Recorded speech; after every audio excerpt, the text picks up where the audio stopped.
Hello everyone, welcome to my channel. If you are a chef who is doing a chef level jobs like sous chef or head chef or chef de cuisine or any other chef level jobs, and you have applied for a jobs in Australia or you want to migrate to Australia, then this video will be really helpful for you. So when you're coming to Australia, for the chefs and cooks, skill assessment is the must. So without doing skill assessment and English test, you cannot come to Australia, except some countries. But skill assessment is mandatory for most of the countries who is coming to Australia for the employment as well as for the migration purposes. So what is a skill assessment and what is the things in the skill assessment? Everything I have explained in detail in my previous video, so you can go to my channel and you can check in that. So in this video, I'm gonna talk about the skill assessment mistakes that the chefs. I'm talking about the chef, not the cooks. The chefs who is doing the mistakes when making the skill assessment when they are coming for employment or any migration purposes in Australia. So by seeing this video, at least I can help some of the chefs. At least they will go in the correct pathway to apply for the skill assessment by not doing those mistakes which I'm going to talk about now. So most of the chefs, like when we are in the culinary field, if you are working as a cook, you will not working as a cook for the whole entire life.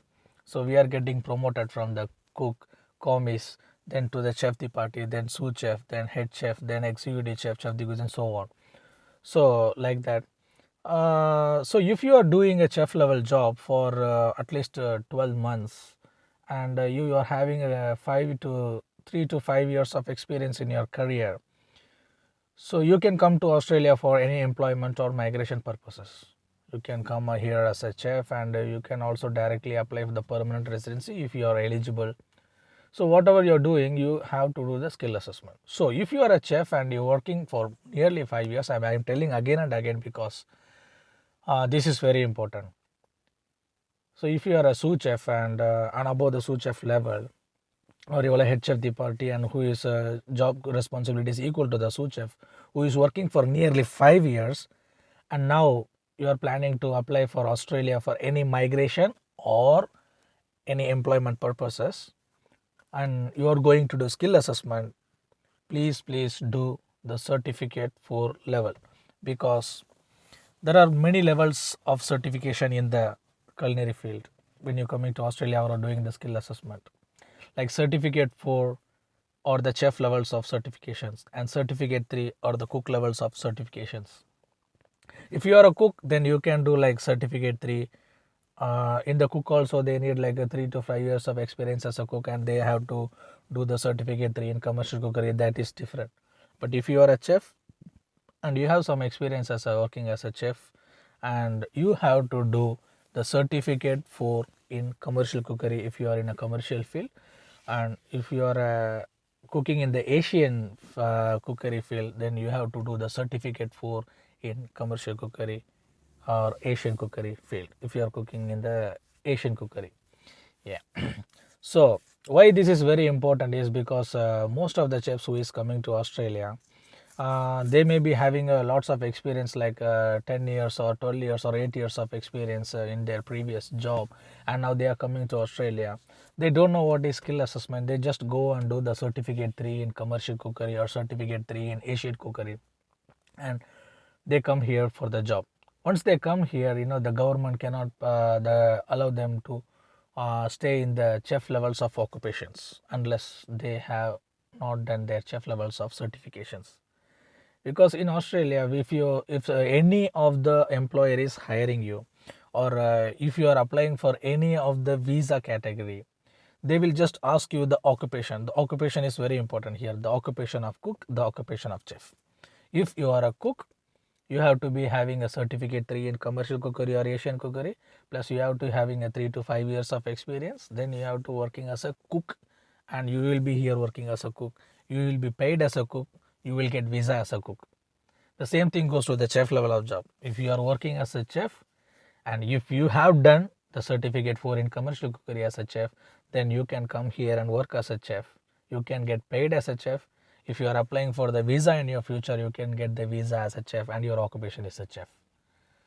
So if you are a cook and you are going to apply for a chef levels of job and chef levels of visa, without this skill assessment certification, you cannot do the chef levels of job or get paid like a chef levels of pay, or you cannot get the visa for the chef levels of visa, because there are some visa categories here like 190 on the 189 skill independent visa, and most of the 186, which is employer nominated scheme. If you go through these visas, these visas and all will give you permanent residency for the chefs. If you go in that category, you cannot see any cook occupation there. You can see only the chef occupation there. You can say that I am having a 10 years of experience and 12 years of experience. I want to apply here as a chef, but no, you cannot do here, because if you want to apply for a chef, you have to work as a chef and you have to pay it as a chef. Your certification must be in a chef and the current level. So your past level here not get counted. So once you do the chef certification, what they do is last 5 years, how you work. Last 5 years, if you worked as a chef, you are good to go for a chef level of certification. Everything is fine.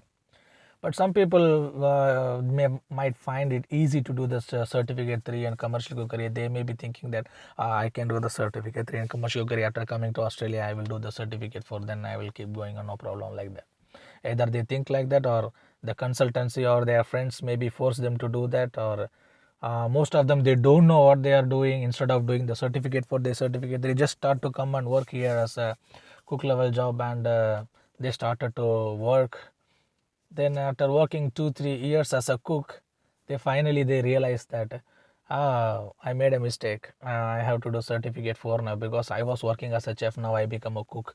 Now I have to work as a chef. Now I am going to do the chef certification. If you go and if you try to do the chef levels of certification, then there will be a problem for you, because they count last 5 years. In that last 5 years, if more than 3 years or 3 years you working as a cook level of job, your cook level of job will be counted. Doesn't matter that before that how many years you worked as a chef, it will not get counted. So at the end of the day, you cannot do certificate 4. Then again you have to find an employer who has to give you a job as a chef level of job. Then you have to go and work with them again. Then you have to work for 12 months with them, and you have to prove yourself as a chef. Again, working with them for 1 year, then you have to provide all your certificate, everything. Then you have to do the skill assessment of chef. Then you will be assessed as a chef. That is why once you have the ability, or once you have the chef levels of qualifications and chef levels of experience, please do certificate 4 in commercial cookery, or certificate 4 in Asian cookery, or certificate 4 courses. Don't do any certificate 3 courses. Maybe someone think that this is not a very important thing, why this guy is telling too much thing, blah blah. No, it's not like that. I have seen more than 10 to 15 chefs in Australia who is suffering with these problems. Okay, they worked in big cruise lines, or they worked in big hotels as a sous chef or a head chef, and coming to Australia is really a most toughest thing. But still they want to come to Australia, just they want to enter the country. So they may think that I want to just enter the country, doesn't matter if I come here as a cook, later I will upgrade myself. No, don't do that mistakes. When you are a chef, just assess yourself as a chef and come to Australia, because there are lots of opportunities for chefs but very less opportunities for cooks. If you are a new hire, just came out from the culinary studies, and you just started to work and you're working as a cook, that is fine for you guys. But if you are having a 7 to 8 years or 10 years of experience in the culinary field, you worked various places as a cook, you don't want to work here again as a cook, because sometimes your employer don't want to give you the letter for the certification, because of any other problems they might be having. So they want to keep you as a cook, so they don't want to upgrade yourself. If they didn't give you any letter, then what you will do after coming here? then again you have to find a new employer, you have to change your sponsorship and change everything. Or you may be having a plan to do any permanent residency by coming here. So after coming here, when you are working as a cook, suddenly you got opportunity, you got 80 points, 90 points. Even you got 80 points, 90 points, you have a lots of experience. If your occupation is not in the list, what you will do? So that is why when you're making a perfect decision, like when you are coming here as a chef, do the chef level of certification. This will be very, very important. Sometimes the migration agent or someone will say that, hey, just do a cook level, of course that is very easy, then you can go there and you can easily get a chef level of job, then you can get settled down. Or don't know, it's not happening like that, because there is a limited pay for the cook, there is a limited pay for the chef. If you are a chef, you will get paid as a chef. If you are a cook, you will get paid as a cook. So what you are a chef, be a chef. Always do a chef level of job, always do a chef level of course. Don't degrade your position, just stay on where you are and do the chef level of certification if you're coming to Australia, if you are a chef. So many times I am telling only one word for a long time, again and again, again and again, again, and because at least if you hear this again and again, then you can know that, oh, I am a chef, then I have to do certificate 4 in commercial cookery, I should not do certificate 3 in commercial cookery, or else if I go to Australia in the future I will get struggle. Yeah, it's true. So this video will be helpful for some of the people or some of the chefs here, so who is willing or coming to Australia. So if this video is really helpful for you, please like and subscribe, and you can comment below, so any doubts you have also I can clear the doubts if I know this. So thank you.